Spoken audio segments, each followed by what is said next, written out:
اعوذ باللہ من الشیطان الرجیم بسم اللہ الرحمن الرحیم رب اشرح لی صدری ویسر لی امری واحلل عقدۃ من لسانی یفقہوا قولی۔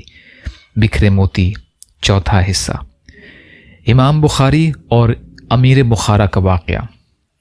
جب امام بخاری رحمۃ اللہ علیہ ملک شام اور عراق وغیرہ سے ہو کر نشاپور تشریف لانے لگے تو نشاپور کے مشہور محدث محمد بن یحییٰ ذہلی نے متعلقین سے کہا کہ میں امام بخاری رحمۃ اللہ علیہ کے استقبال کے لیے جا رہا ہوں، جس کا جی چاہے استقبال کرے۔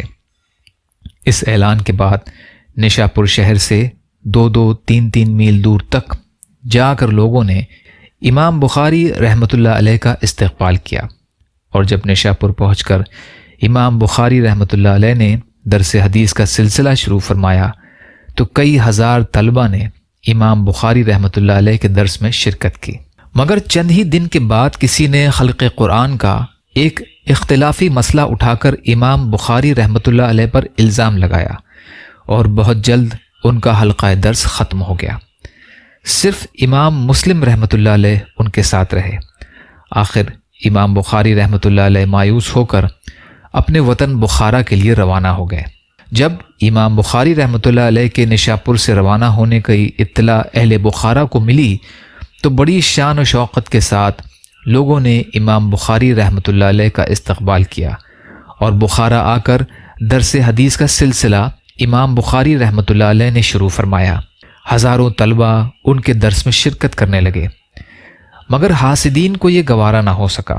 انہوں نے یہ ترکیب نکالی کہ امیر بخارا خالد بن احمد ذہلی کو کسی طرح اس بات پر آمادہ کیا کہ وہ امام بخاری رحمۃ اللہ علیہ کو حکم کریں کہ وہ امیر کے صاحبزادوں کو بخاری شریف اور تاریخ کبیر کا درس دیں۔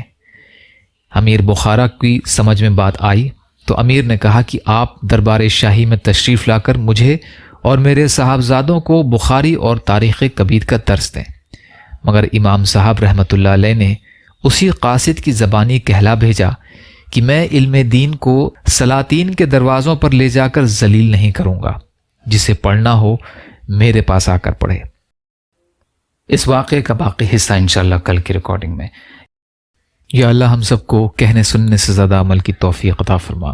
یا اللہ مظلوم فلسطینیوں، کشمیریوں، روہنگیا مسلمان اور مسلمان جہاں بھی پریشان حال ہیں، ظالموں کے ظلم کا شکار ہیں، ان کی بھرپور مدد فرمائیے۔ ہم سب کو اپنی استطاعت کے بقدر اپنا حق ادا کرنے والا بنائیے۔ یا اللہ اپنے حلال میں سے دیجیے، حرام سے بچائیے، اپنے غیر سے بے نیاز کر دیجیے۔ جو مانگا وہ بھی عطا کر دیجیے، جو مانگنے سے رہ گئے وہ بھی عطا فرمائیے۔ اللہم لا تسلط علینا من لا یرحمنا ولا یخافک فینا، اللہم اجرنی فی مصیبتی واخلف لی خیرا منہا، ربنا تقبل منا انک انت السمیع العلیم برحمتک یا ارحم الراحمین، لا الہ الا اللہ محمد رسول اللہ۔ السلام علیکم۔